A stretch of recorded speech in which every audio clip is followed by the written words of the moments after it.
नमस्कार, मैं अबरार खान यूट्यूब मंच से। साथियों, एक बात कही जाती है कि जमानत मिलना नियम होना चाहिए और जेल जाना अपवाद होना चाहिए, लेकिन आज के समय में जमानत मिलना ही अपवाद होता चला जा रहा है। और ये हम क्यों कह रहे हैं?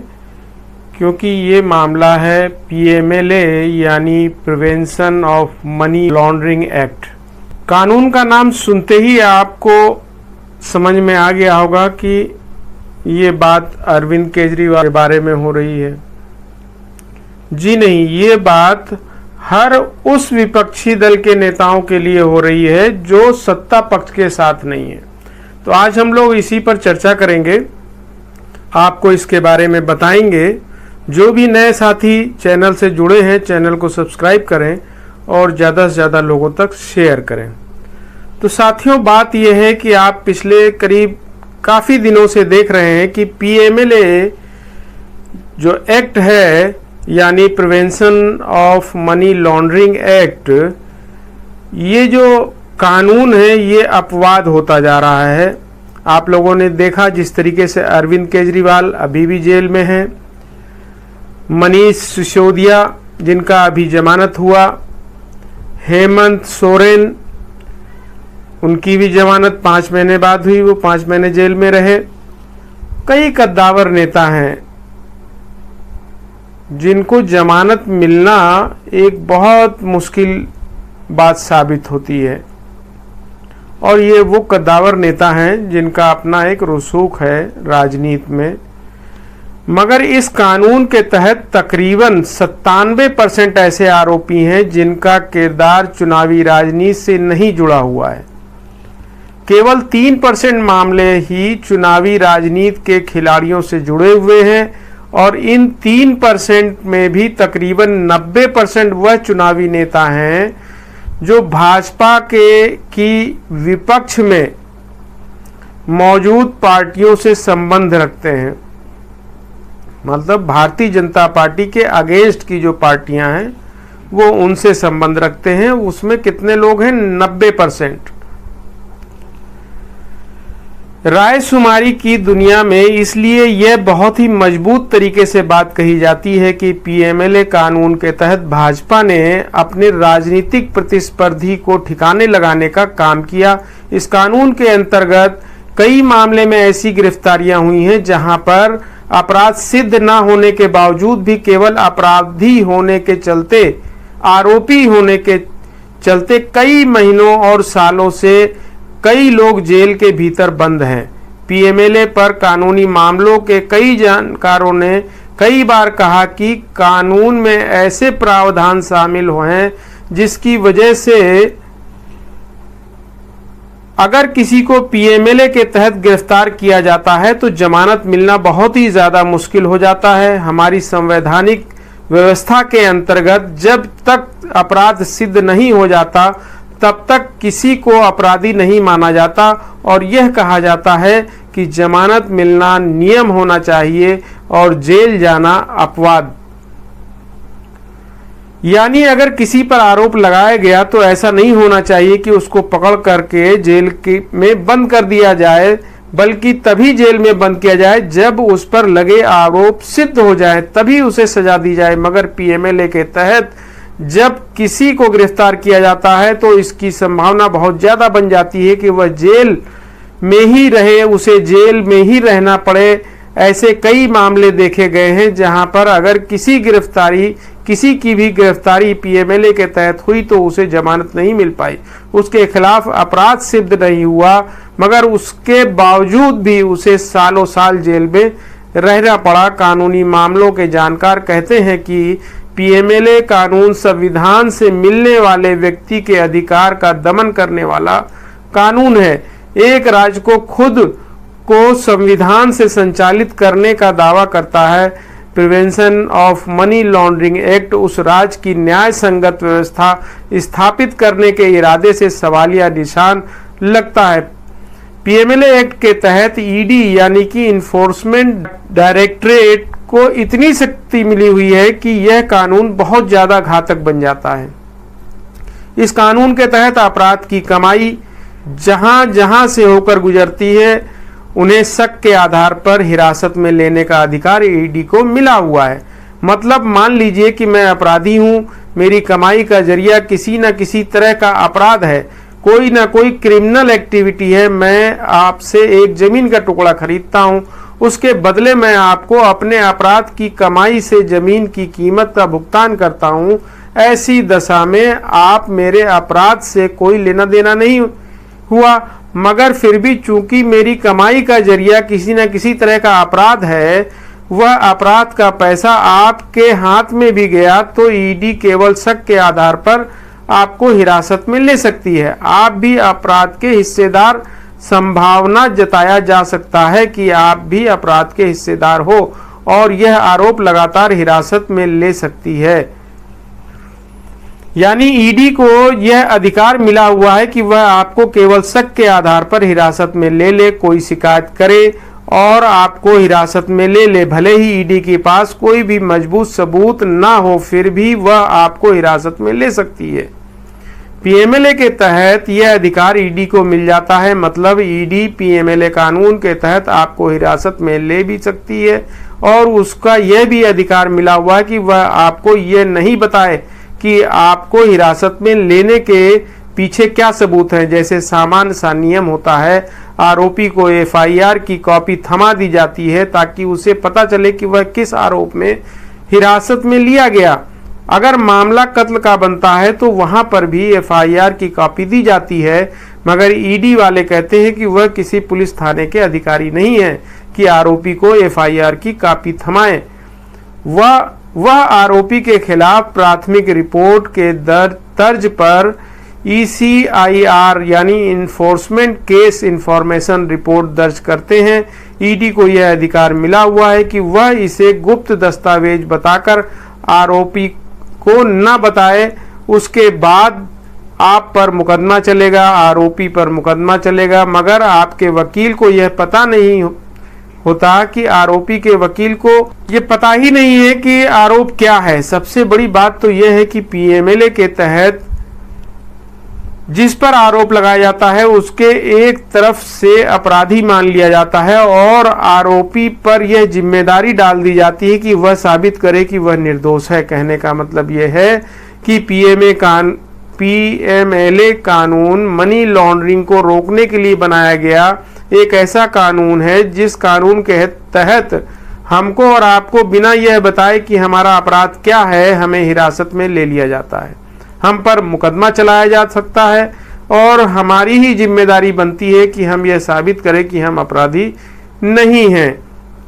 पीएमएलए की धारा 45 तो इस पूरे कानून को बहुत ही ज्यादा भयावह कानून में, ड्रैकोनियन कानून में तब्दील कर देती है। धारा 45 के मुताबिक ऐसा प्रावधान है जिस कानून के तहत अगर किसी को आरोपी बनाकर हिरासत में लिया जा रहा है तो उससे जमानत मिलना बहुत मुश्किल हो जाता है। धारा 45 कहती है कि जमानत का निवेदन करने पर कोर्ट में सुनवाई होगी, पब्लिक प्रोसिक्यूटर अपना पक्ष रखेगा, कोर्ट उसके पक्ष को सुनेगा और आरोपी के पक्ष को भी सुनेगा और उसके बाद अगर कोर्ट इस निष्कर्ष पर पहुंचता है कि आरोपी के ऊपर जो आरोप लगाया जा रहा है उसमें अपराधी नहीं हो सकता, साथ में अगर उसे जमानत मिलती है तो वह जमानत के दौरान किसी तरह का अपराध नहीं करेगा, तब जाकर के आरोपी को जमानत मिलती है। इसकी वजह से पीएमएलए के तहत कई गिरफ्तारियां ऐसी हुई हैं जहां पर आरोपी कई महीनों से, कई सालों से जेल में बंद है मगर उसे जमानत नहीं मिली है। मगर अब तक मामला लटका हुआ है, किसी नतीजे पर नहीं पहुंचा है। इसलिए कई ऐसे आरोपी हैं जिन पर आरोप लगाए गए, आरोप को ईडी साबित नहीं कर पाई, मगर फिर भी वह जेल के भीतर बंद है क्योंकि जमानत लेना कठिन है। पीएमएलए का कानून तकरीबन 21 साल से मौजूद है। इस कानून के तहत ईडी साल 2005 से लेकर के साल 2014 के बीच ईडी ने 1797 केस दर्ज किए। नरेंद्र मोदी जी की सरकार के आने के बाद यानी साल 2014 से लेकर के 2023 के बीच में 5155 केस दर्ज किए गए। मतलब भाजपा के शासन में पीएमएलए के तहत मामले दर्ज होने की संख्या करीब 2.5 गुना ज्यादा बढ़ गई। इस मामले में केवल 25 मामले में कोर्ट में सुनवाई की प्रक्रिया पूरी हुई, जिसमें 24 मामले में दोष सिद्धि हुई। मतलब 21 साल में पीएमएलए के तहत हजारों केस दायर किए गए, मगर केवल 24 मामले में किसी न किसी तरह का नतीजा निकल करके आया। पीएमएलए कानून के खिलाफ करीब 241 याचिकाएं कोर्ट में पहुंची हैं। याचिकाओं में इस कानून के कई प्रावधान संविधान की मूल भावना के खिलाफ जाते हैं। इसे खारिज कर देना चाहिए। सुप्रीम कोर्ट के 3 जजों की बेंच ने साल 2022 में इस पर सुनवाई की। सभी याचिकाओं को खारिज कर दिया गया। मतलब सुप्रीम कोर्ट ने यह फैसला सुनाया कि यह कानून बना रहेगा। जस्टिस खानविलकर ने अपने रिटायरमेंट से 2 दिन पहले यह फैसला लिखा था। इस फैसले पर बहुत ज्यादा विवाद हुआ। इन 3 जजों की बेंच का तर्क था कि चूंकि यह कानून इस इरादे से बनाया गया है ताकि मनी लॉन्ड्रिंग को रोका जा सके, इसलिए इस कानून को विशिष्ट अधिकार मिले हुए हैं, तो इसमें कोई गलत बात नहीं है। कानूनी मामलों के जानकार ने इस पर अपना तर्क रखते हुए कहा कि कोई भी कानून एक अच्छे इरादे के साथ ही लाया जाता है। यही इरादा होता है कि कानून से किसी न किसी तरह की परेशानी खत्म होगी, मगर किसी भी कानून में लिखे प्रावधान को केवल इरादों से नहीं परखा जा सकता। कानून के प्रावधान को इस पर भी परखा जाएगा कि राज्य, नागरिक और व्यक्ति के बीच में कानून के प्रावधान किस तरह का रिश्ता बना रहे हैं। कहीं ऐसा तो नहीं कि कानून के नाम पर राज्य व्यक्ति के अधिकार को छीनने के रास्ते पर निकल पड़ा है। पीएमएलए कानून में यही हो रहा है, इसलिए यह कानून खारिज होना चाहिए। पीएमएलए कानून पर आए सुप्रीम कोर्ट के जजमेंट के खिलाफ रिव्यू पिटीशन भी दाखिल की गई है, जिस पर शायद हाल फिलहाल में सुनवाई हो। इधर बीच पीएमएलए कानून के तहत हुई गिरफ्तारियों के मामले में सुप्रीम कोर्ट ने कुछ तल्ख टिप्पणी की हैं, कुछ ऐसी टिप्पणी की हैं जो गौर करने लायक है। सुप्रीम कोर्ट की टिप्पणियां किस तरफ इशारा कर रही हैं, उससे रेखांकित किया जाना चाहिए। दिल्ली के उप मुख्यमंत्री मनीष सिसोदिया शराब नीति घोटाले के आरोप में पीएमएलए कानून के तहत 17 महीने जेल में बंद थे। जस्टिस BR गवई और के विश्वनाथन की बेंच ने उन्हें जमानत देते हुए अपने फैसले में लिखा कि स्पीडी ट्रायल इस fundamental right under article 21 of the constitution. मतलब किसी भी मामले की बहुत ही तेज गति से न्यायिक सुनवाई अनुच्छेद 21 के तहत किसी भी व्यक्ति का मौलिक अधिकार है। 17 महीने से मनीष सिसोदिया जेल में बंद थे, उनकी अब तक सुनवाई भी पूरी नहीं हो पाई। मतलब उनके मौलिक अधिकार को छीना जा रहा है और उन्होंने अपने मौलिक अधिकार से वंचित किया जा रहा है। सुप्रीम कोर्ट ने अपने फैसले में कहा कि ट्रायल कोर्ट और हाई कोर्ट जमानत के संबंध की याचिकाओं में बहुत ही सुरक्षित तरीके से फैसला सुनाते हैं। उन्हें ऐसा नहीं करना चाहिए। जमानत नियम है, जमानत से इनकार करना अपवाद। मतलब नियम को अपनाना चाहिए और अपवाद को अपवाद की स्थिति में ही अपनाना चाहिए। ऐसे कई मामले हैं जहां पर साफ साफ दिखता है कि यह मामला बंद हो जाना चाहिए, मगर फिर भी उसके लिए जमानत की याचिका सुप्रीम कोर्ट तक आती है।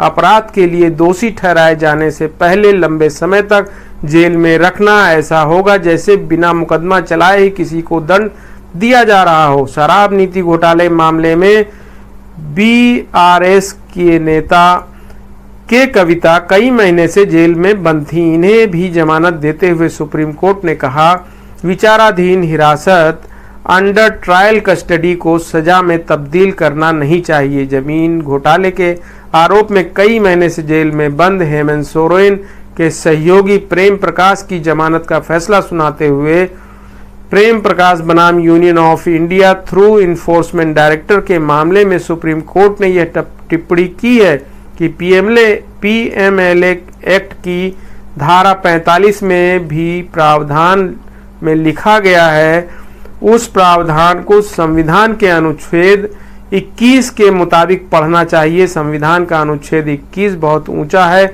और उसके नीचे ही सेक्शन 45 का प्रावधान आता है। अगर prevention of money laundering act की धारा सेक्शन 45 के तहत यह बात लिखी गई है कि प्रथम दृष्टया देखने पर ही जज को ऐसे तर्क संगत नहीं मिलते हैं जिसके आधार पर वह निष्कर्ष पर पहुंचा जा सकता है कि आरोपी अपराध की संभावना के अंतर्गत नहीं आता, तो उसे जमानत मिल जानी चाहिए। इसका मतलब यह नहीं हुआ कि जमानत न दिया जाए, इसका मतलब यह हुआ कि वह तर्क संगत आधार पर रीजनेबल ग्राउंड देखे जाएं जिसके आधार पर जमानत की याचिका खारिज की जा सकती है। अगर तर्क संगत आधार नहीं है तो जमानत देना चाहिए, बेल दे देना चाहिए। धारा 45 का प्रावधान ऐसा नहीं है कि जेल नियम बन जाए और जमानत अपवाद, बल्कि धारा 45 का प्रावधान भी संविधान के अनुच्छेद 21 के भीतर ही आता है, जहां यह बात साफ तौर पर लिखी हुई है कि किसी भी व्यक्ति के जीवन और जीवन की स्वतंत्रता को विधि द्वारा स्थापित प्रक्रियाओं के बिना नहीं छीना जा सकता, यानी व्यक्ति आज़ाद रहे। इस नियम का अपवाद यह है कि व्यक्ति को आज़ादी से वंचित किया जाए, मतलब अगर किसी ने किसी तरह का गुनाह किया या मजबूत सबूत इस तरफ इशारा करते हैं कि वह अपराधी होने की संभावना रखता है, तभी उसे आज़ादी से वंचित किया जा सकता है। तो यह सुप्रीम कोर्ट की कुछ तल्ख टिप्पणियां थीं पीएमएलए कानून पर। अब देखने वाली बात है कि इशारा किस तरफ कर रही है कि रिव्यू पिटीशन में अब आगे क्या होता है। ये हम लोगों को देखना होगा और समझना होगा कि आखिर ईडी ऐसी स्थिति क्यों पैदा करने में लगी रहती है और किसके इशारे पर करती है। ये वो सारे सवाल हैं जो आज विपक्षी दल के नेताओं के सामने खड़ा है। तो बहुत बहुत धन्यवाद। जो भी नए साथी चैनल से जुड़े हैं, चैनल को सब्सक्राइब करें और ज़्यादा से ज़्यादा लोगों तक शेयर करें।